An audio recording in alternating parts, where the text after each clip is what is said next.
एक कथा आती है स्वामी जी, दक्षिण में एक श्रौत यज्ञ हो रहा था जिसमें वषटकार का प्रयोग किया जाता है। हमें श्रौत विषय का कोई हम पढ़े नहीं, हमें ज्ञान नहीं है, पर ये अंकित और युवराज जी दोनों पढ़े हैं ब्रह्मचारी गुरु जी से श्रौत विषय, इसलिए इनका विषय है। ये कभी चाहें तो उसको बढ़िया से समझा सकते हैं। श्रौत यज्ञ में विधि की प्रधानता होती है और उसमें वषटकार का प्रयोग होता है और मंत्र का स्वर, मंत्र के प्रतिपाद्य देवता, मंत्र का ऋषि, उन सब का बड़ी सावधानी से प्रयोग किया जाता है। उसमें प्रमाद बिल्कुल सही नहीं है। उसमें तनिक भी स्वर का भी प्रमाद हो जाएगा तो संकल्प भी उलट जाएगा। है? हाँ, आप विधि के अतिरिक्त कुछ भी एक शब्द भी बोल जाएंगे तो आपको प्रायश्चित करना, आप कुछ बोल भी नहीं सकते उसमें। हाँ, व्याहृत वैष्णवम मंत्रम जपेत, उसका प्रायश्चित है। तो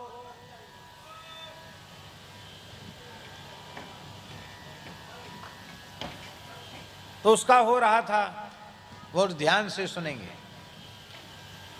और उसी समय एक महापुरुष जो वर्ण से अंत्यज कुल के थे और पढ़े लिखे भी नहीं थे, पर निरंतर भगवान के नारायण नाम का अनुसंधान करते थे, अष्टाक्षर का निरंतर अनुसंधान करते थे। वो अपनी गति से जा रहे थे, धान की खेत की मेड़ से होकर जा रहे थे। तो उन श्रौत कर्म परायण ब्राह्मणों ने देखा कि अंत्यज जा रहा है, तो उन्होंने सब मौन हो गए, मंत्रोच्चारण बंद कर दिया। और जब मंत्रोच्चारण बंद कर दिया, वे महानुभाव तो चले गए अपनी गति से, उन्हें कोई ये नहीं था कि क्या हो रहा, उन्होंने देखा भी नहीं, उनका ध्यान भी नहीं गया, वो तो आगे बढ़ गए और उन्होंने वेद उच्चारण बंद कर दिया। बंद हो गया, बंद कर दिया तो वेद ही बंद हो गया। अब वो महात्मा तो आगे बढ़ गए, उनको वेद विस्मृत हो गया। वो 24 अक्षर की गायत्री भी भूल गए। अब सब के सब एक दूसरे के मुंह की ओर देखें कि हुआ क्या। बिल्कुल, तो जैसे आजकल की भाषा में कहें तो जैसे मोबाइल में सारी मेमोरी डिलीट हो जाती है, एकदम साफ हो जाता है। हमारे जगदीश दास जी हैं, एक लड़का बोला तुम्हारा मोबाइल हम ठीक कर देते हैं। तो पता नहीं कौन सा बटन दबा दिया, बटन दबाते ही एकदम साफ हो गया, जैसे नया दुकान से खरीद के आया हूँ। इन्होंने कहा भैया हम तो निकालना भी नहीं जानते, हमारा तो सब नंबर सब उसी में चला गया। बोले हमने तो एकदम साफ करके दे दिया। तो डिलीट जैसे हो जाता है, ऐसे ही सब डिलीट हो गया, उनका जितना ज्ञान था वो सब विस्मृत हो गए। लेकिन वे पवित्र आत्मा ब्राह्मण थे, उन्होंने विचार कर लिया कि निश्चित यह अपचार भगवत भक्त का हुआ है, भगवत भक्त का अपचार होने के कारण ऐसा हुआ, तो चलें भक्त को मनावें। तो वे सब यज्ञशाला से निकल करके पीछे पीछे दौड़े और उन्होंने पुकारा, महाराज महाराज महाराज रुकिए रुकिए। तो रुके। उन्होंने कहा महाराज हमारा तो कर्मलोप हो रहा है, हमको सब कुछ भूल गया। यदि आपके प्रति अपराध बना हो या आपको हमारी कोई अशिष्टता समझ में आई हो तो आप भगवान से प्रार्थना करें कि हमको पुनः वेद की स्मृति होवे। उन महापुरुष ने कहा कि देखो, केवल भगवान के नाम का निरंतर अनुसंधान करने से संपूर्ण वेद राशि मेरे अंतःकरण को प्रकाशित कर रही है, पर मुझे अधिकार नहीं है उपदेश का, इसलिए मैं आपको उपदेश तो नहीं कर सकता। न मेरे श्रवण का अधिकार है न मेरे उपदेश का अधिकार है, पर यदि हमारे प्रति अभाव बुद्धि रखने के कारण आपका वेद विस्मृत हुआ है, आपके लिए हम भगवान से प्रार्थना करते, प्रभु आप ब्रह्मण्य देव हैं, इन ब्राह्मणों पर आप कृपा करें। फिर भी उनको वेद की स्मृति नहीं हुई। तब उन्होंने सोचा कि इनको संकेत करना पड़ेगा, मैं संकेत करूंगा तो शास्त्र विधि का अतिक्रमण होगा। तो उस वेद के मंत्र के आदि में व्रीहि शब्द था, व्रीहि। तो उन्होंने एक मुट्ठी धान, व्रीहि, एक मुट्ठी धान उखाड़ करके जैसे ही उन ब्राह्मणों को ऐसे दिखाया, उनके दिखाते ही उनको वेद फिर से स्मरण में आ गया और वो वेद पाठ करते हुए लौटकर अपने यज्ञशाला में आ गए। आचमन प्राणायाम करके उन्होंने अपनी जो वैदिक हिस्ट्री थी उसको उन्होंने संपादित किया। आप लोग कहेंगे इस इतिहास को सुनाने का प्रयोजन आपका क्या है? हम ये कहना चाहते हैं कि भगवान अनुग्रह करें तो इस प्रकार के व्यक्ति के भीतर भी वेदों का परम परम तात्पर्य प्रकट हो सकता है। और भगवान का अनुग्रह न हो तो जीवन भर वेद की दुहाई देने वाले लोग भी वेद का तात्पर्य नहीं समझते।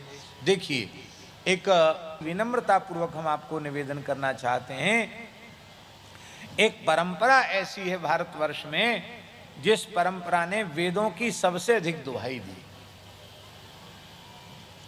और आज भी उनकी परंपरा में, उनके द्वारा संचालित गुरुकुलों में वेद की ही प्रधानता रखी जाती है। पर इसके बाद भी वे वर्णाश्रम व्यवस्था को नहीं मानते हैं। जिस स्वरूप में है उस स्वरूप में नहीं मानते हैं, अपने मनमाने ढंग से मानते हैं। वे त्रिपिंडी श्राद्ध और तर्पण इस सब को भी नहीं मानते हैं, मूर्ति पूजा को भी नहीं मानते हैं, अवतारवाद को भी नहीं मानते हैं। क्यों नहीं मानते हैं? भाई वेदों के तो पंडित हैं कि नहीं, वेदों पर तो लिखा भी है उन्होंने, फिर क्यों नहीं मानते? इसलिए नहीं मानते हैं क्योंकि वेदों का विद्वान अपने आप को मानने के बाद भी वस्तुतः उन्हें वेद के मूल रहस्य का, तत्व का, सिद्धांत का बोध नहीं हुआ, इसलिए वो नहीं, उनका दोष नहीं है। क्यों नहीं हुआ ये प्रश्न है। इसलिए नहीं हुआ कि वेद अत्यंत गंभीर हैं। ऐसा मुह्यन्त यत् सूरयः, बड़े बड़े सूर्य वेद के संबंध में, वेदार्थ के संबंध में मोहित हो जाते हैं। यही विचार करके अत्यंत करुणामय भगवान ने कृष्ण द्वैपायन वेदव्यास जी के रूप में अवतार लिया और अवतार लेकर स्वयं ही महाभारत के रूप में और अष्टादश पुराणों के रूप में स्वयं वेदभाष्य लिख दिया। इसका अर्थ है इतिहास पुराण का आश्रय लेकर ही वेद के तात्पर्य को समझा जा सकता है। इसलिए इतिहास पुराण की उपेक्षा करके वेद को नहीं समझा जा सकता। यही बात महाभारत के आदि पर्व में भगवान व्यास कह रहे हैं, इतिहास पुराणाभ्याम वेदार्थम समुपवृंहयेत विभेत्यल्पश्रुताद् वेदो माम अयम प्रहर्ष्यति। इतिहास और पुराण के माध्यम से वेदार्थ का उपवृंहण करना चाहिए। अल्पश्रुत से वेद भयभीत होते हैं कि मेरे स्वरूप को ये विखंडित कर देगा। उस परंपरा ने इतिहास और पुराण के प्रति जैसी आदर बुद्धि होनी चाहिए थी वैसी आदर बुद्धि नहीं रखी। यही कारण है कि वे वेदों की दुहाई देकर भी वेद के तात्पर्य को ठीक से नहीं समझ सके। मुह्यन्ति यत् सूरयः तेजो वारि मृदाम यथा विनिमयो यत्र त्रिसर्गो मृषा धाम्ना स्वेन सदा निरस्तकुहकं सत्यं परम धीमहि। ग्रीष्म ऋतु में सूर्य भगवान की प्रचंड किरणें मारवाड़ की रेती में पड़ती हैं, मरुस्थल में पड़ती हैं। उस मरुस्थल में पानी की एक बूंद नहीं है, लेकिन इसके बाद भी वहाँ जल का भ्रम हो जाता है। और महाराज जी, जल में स्थल का भ्रम हो जाता है और स्थल में जल का भ्रम हो जाता है। ये जागृत स्वप्न सुषुप्ति रूपा जो सृष्टि है, यह सृष्टि, इसका अधिष्ठान कौन है? इसका अधिष्ठान परब्रह्म परमात्मा भगवान हैं। भगवान अधिष्ठान है और अधिष्ठान सत्य है। सत्य में अधिष्ठित होने के कारण यह जगत भी सत्य है। पर इसे मिथ्या क्यों कहते हैं? बोले इसके नाम रूप परिवर्तित होते चले जा रहे हैं, इसलिए इसको मिथ्या कह दिया जाता है। और वो भगवान हैं कैसे? बोले उन भगवान का जिनकी अचिंत्य शक्ति माया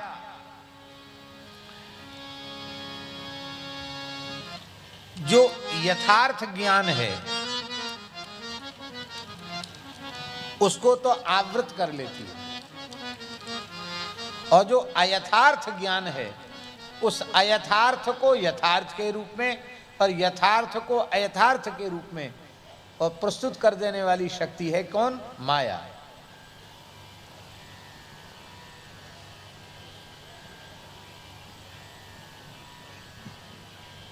जो नहीं है उसको तो है के रूप में, और जो है उसको नहीं है के रूप में, सरल शब्दों में। और ये माया कैसे जीव माया से मुक्त हो? तो कहते हैं धामना स्वेन सदा निरस्त कुहकम। जो उन भगवान के चरण कमलों की शरण ग्रहण कर लेता है, भगवान अपनी दिव्य प्रकाश से, अपनी अचिंत्य शक्ति से, अपने स्वरूप के प्रकाश से अविद्या जनित अंधकार को सर्वथा विनष्ट कर देते हैं, अज्ञानांधकार का नाश कर देते हैं, स्वरूप का प्रकाश कर देते हैं। इसका तात्पर्य क्या है? इसका तात्पर्य यह है कि अज्ञानेना व्रतम ज्ञानम तेन मुह्यन्ति जन्तवः। अज्ञानेना व्रतम ज्ञानम, अज्ञान ने ज्ञान को ढक रखा है, तेन जन्तवः मुह्यन्ति। तो उस अज्ञान के आवरण का जो विनाश है वो बिना भगवान की शरणागति के जीव का अविद्या का आवरण भंग होता नहीं है। ये भगवत शरणागति की महिमा है। ऐसे जो परम सत्य भगवान हैं उनका हम ध्यान करते हैं। अब एक और प्रश्न है झा जी, वो निर्गुण निराकार हैं कि सगुण साकार हैं? भैया वो निर्गुण निराकार भी हैं और वो सगुण साकार भी हैं। वे दोनों हैं। अगुण ही सगुण ही नहीं कछु भेदा, बारी बीच गावहि वेदा। अब यहाँ कौन है? यहाँ तो हम निवेदन कर रहे हैं कि श्री कृष्ण हैं। और बहुत ध्यान से सुने। तेने ब्रह्म हृदय या आदि कवये, भगवान ने अपने हृदय के संकल्प से ब्रह्मा जी को वेदों का ज्ञान दिया। तो हृदय माने क्या है आचार्य जी? हृदय माने क्या है? हृदय माने अंतःकरण। अंतःकरण माने अंतःकरण चतुष्टय, मन बुद्धि चित्त अहंकार। और इस मन बुद्धि चित्त अहंकार को अंतर इंद्रिय कहा गया। ये भी इंद्रिय है, ये भी करण है, इंद्रिय है मन बुद्धि चित्त अहंकार। तो भगवान इसके द्वारा ज्ञान दे रहे हैं। इसका तात्पर्य क्या हुआ? इसका तात्पर्य हुआ कि वह हृदयवान है, माने अंतःकरणवान है। अंतःकरणवान है तो देहवान भी हैं, इंद्रियवान भी हैं। इसलिए वह मुरली मनोहर कोटि कोटि कंदर्प दर्प दलन करने वाले सच्चिदानंद श्री कृष्ण ही हैं, श्री राम ही हैं, श्रीमन नारायण ही हैं, जिन्होंने अपने हृदय के संकल्प से ब्रह्मा जी को वेदों का ज्ञान प्रदान किया। फिर बोले उनको साकार निराकार क्यों कहा जाता है? बोले साकार निराकार जानते किस लिए कहा जाता है? भगवान का जो मंगलमय स्वरूप है वह पांच भौतिक नहीं है, पृथ्वी जल तेज वायु आकाश से विनिर्मित नहीं है, सप्त धातुमय नहीं है। इसलिए सप्त धातु विनिर्मित पंचभूतमय न होने के कारण भगवान को निराकार कहा जाता है। जैसे हम लोगों के आकार प्रकार हैं ऐसा भगवान का नहीं है, इसलिए भगवान को निराकार कहा जाता है। और वो सच्चिदानंद घन है, इसलिए उन्हें साकार कहा जाता है। अब बोलो साकार निराकार शब्द में कोई अंतर आया? नहीं आई समझे हम लोग। हम लोगों के जैसा पांच भौतिक सप्त धातु विनिर्मित उनका शरीर नहीं है, श्रीअंग नहीं है, इसलिए वो निराकार हैं। हम लोगों के जैसा आकार नहीं, इसलिए निराकार हैं। और सच्चिदानंद स्वरूप होने के कारण वो साकार हैं। माया के प्रकृति के गुण उनमें नहीं है, इसलिए वो निर्गुण है। और भक्त वात्सल्यादि, शरणागत वत्सलता आदि असंख्येय कल्याण गुणगण निलय हैं, इसलिए भगवान सगुण है। अब हम लोगों को समझ में ही नहीं आ रहा, निर्गुण सगुण के झगड़े में पड़े हुए हैं। इस क्षेत्र के महान संत श्री मलुकदास जी महाराज, उनके संबंध में तो हिंदी साहित्य के विद्वानों ने, विचारकों ने, लेखकों ने, शोधकर्ताओं ने सीधे ही लिख दिया है। मलुकदास जी निर्गुण धारा के एक भक्त कवि थे, संत कवि थे। निर्गुण धारा, सगुण धारा, बुरा नहीं मानना, ये सब उपज है आचार्य श्री रामचंद्र शुक्ल जी की। और हमको लगता, वो विद्वान तो बड़े भारी थे, इसमें कोई संदेह नहीं है, उन्होंने बहुत लिखा है, हाँ, लेकिन हमको ये लगता है कि उन्होंने ठीक से यदि वैष्णव दर्शन का अध्ययन किया होता तो शायद ऐसा वे न कहते। पर अब सब लेखक उन्हीं के विचारों के अनुसार सब लिखते हैं। और निर्गुणवादी थे, इसका मतलब है वो मूर्ति पूजा के विरोधी थे। तुरंत लोग कहना वो मूर्ति पूजा के विरोधी थे। चलो भैया, हम मानते हैं तुम्हारी लेखनी को मूर्ति पूजा के विरोधी। यहाँ कड़ा में मूर्ति क्यों पधरी भई है? पहले हम आए थे तो बहुत शालिग्राम जी थे, पुराने यहाँ, वो पता नहीं कहाँ चले गए सब। बड़े बड़े दिव्य स्वरूप थे शालिग्राम जी। कहा जाता था कि सब मलुकदास जी के काल से विराजमान है।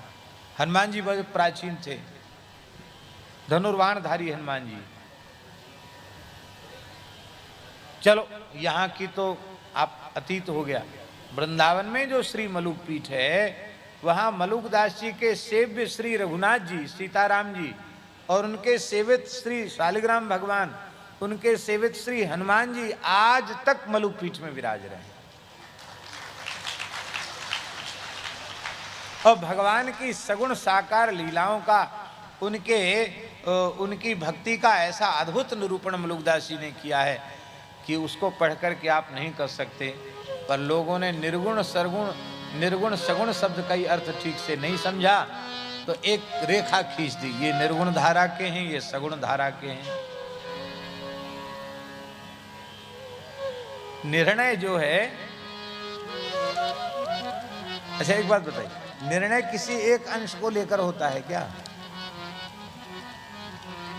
समग्र ग्रंथ का विचार करके, समग्र वाणी का विचार करके तब तात्पर्य का निर्णय होता है अंतिम में।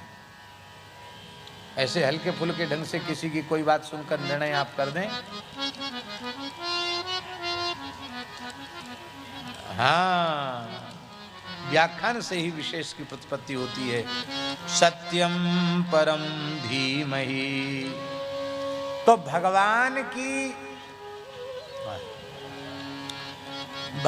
की शरणागति से ही माया नष्ट होती है। माम एव ये प्रपद्यन्ते माया मेताम तरन्ति ते। जो भगवान की शरण हो जाते हैं वे भगवान की माया से मुक्त हो जाते हैं।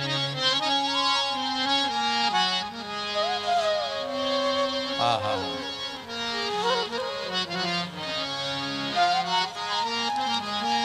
हम लोग आज मलुकदास जी का दर्शन करके आए हैं।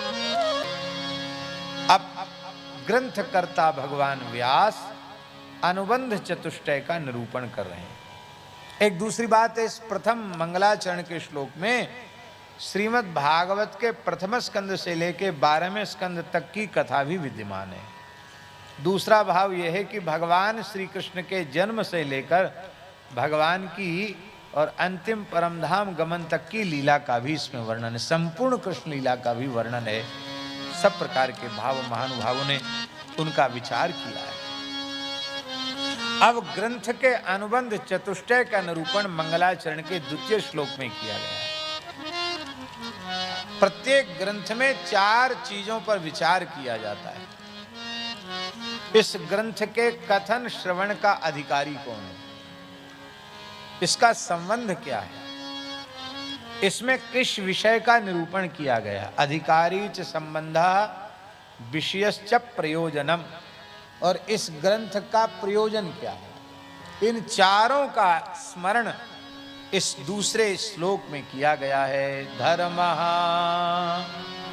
प्रोज्झित कैतवोत्र परमो निर्मत्सराणां सताम् वेद्यं वास्तव मत्र वस्तु शिवदम् तापत्रयोन्मूलनम् श्रीमद्भागवते महामुनिकृते किं वा परैरीश्वरः सद्यो हृद्यवरुध्यतेऽत्र कृतिभिः शुश्रूषुभिस्तत्क्षणात्।